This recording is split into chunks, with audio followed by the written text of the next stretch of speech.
সকলকে শ্রাবণ মাসের প্রথম সোমবার সকলকে জানাই অনেক অনেক শুভেচ্ছা।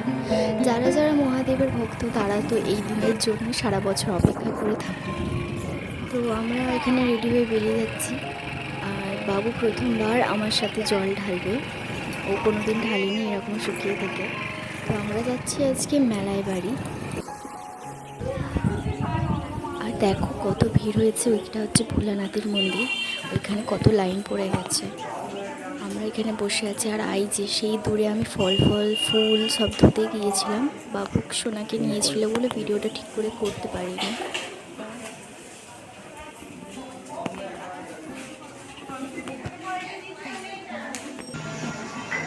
দেখাবো এখানে আমি সব কিছু রেডি করছি, ফল ফুল সব ধুয়ে আনলাম, রেডি করছি। সিদ্ধি গাঁজা সব দুধ গঙ্গা জলে গুলে নেব।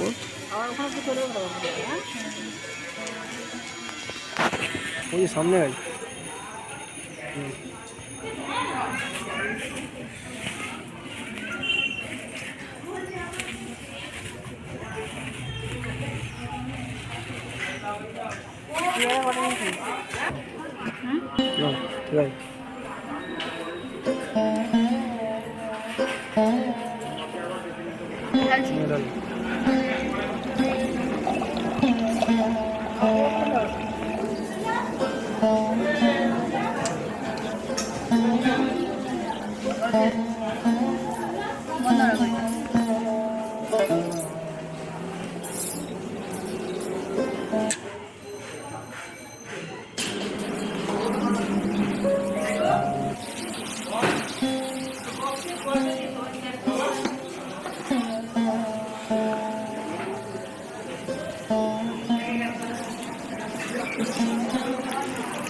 সব কিছু খুলে নেওয়ার পর এখন আমি লাইন দিতে যাচ্ছি। আমি আর বাবু ঢালার পরে মা তারপর ঢালবে। আমরা লাইনে দাঁড়িয়েছিলাম আর মা ওখানে সোনাকে নিয়ে বসে আছে। আর প্রচুর গরমও ছিল। তারপরে আমার মনে পড়ে গেল যে সবুজ টিপটা পরে এসেছিলাম ঘামের জন্য, সেটাও উঠে গেছে। আবার বাবু ছুটি করে নিয়ে এলো।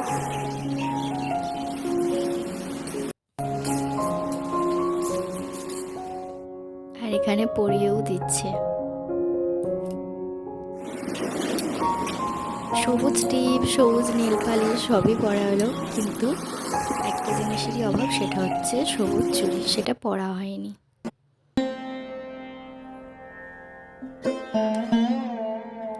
বাবার মাথায় ভালো করে জল ঢেলে আমরা এখানে এসে এবার একটু জল টল খাচ্ছি। আর হ্যাঁ, যেটা বলছিলাম সবুজ চুড়ি, ওটা পরা হয়নি, ওটা অর্ডার দেওয়া হয়েছে, কদিন পরে আসবে, তারপর তোমাদের দেখাবো আমি পরেছি।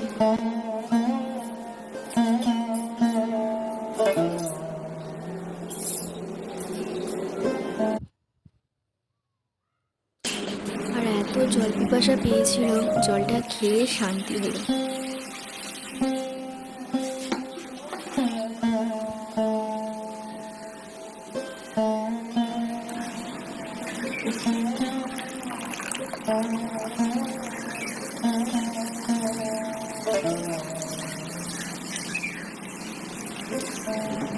আর যে ভিডিওটা দেখলে ওটা রিলস বানাচ্ছিলাম আমরা, যে ভোলানাথের কাছে চলে এসেছি, তো ধরপর করছি কখন জল ঢালবো সেই আনন্দে। আর এই যে পুচকেটার একটু ভিডিও নিচ্ছিলাম। আর এই যে ওইখানে যে দেখছো কুমিরটা আছে, ওইভাবেই আমাদের এখানে মেলায় বাড়ির মানে আমাদের মেলায় চণ্ডী মাতা প্রতিষ্ঠা হয়েছিল। ওর অনেক বড় কাহিনী আছে, শুধু আজ বলে নয়, আজ অনুষ্ঠান বলে নয়, এখানে আমাদের সবসময় আমাদের মেলায় বাড়িতে সবসময় ভিড় হয়ে থাকে। সতীপীঠের আর একটা পীঠ হচ্ছে আমাদের এই মেলায় বাড়ি। আর আমরা প্রায় দিন এখানে এসে থাকি। তারপর আমরা বেরিয়ে এলাম মাকে প্রণাম করে, বাবাকে প্রণাম করে। এখানে শোনার জন্য কিছু সবজি নিচ্ছিলাম, গাজর, বিন কড়াই এইসব। তো যাই হোক, সবজিটা কিনছিলাম, এইটা দেখিয়ে আজকের ভিডিওটা শেষ করছি। ভালো লাগলে লাইক, কমেন্ট, শেয়ার আর সাবস্ক্রাইব করে দেন। হর হর মহাদেব।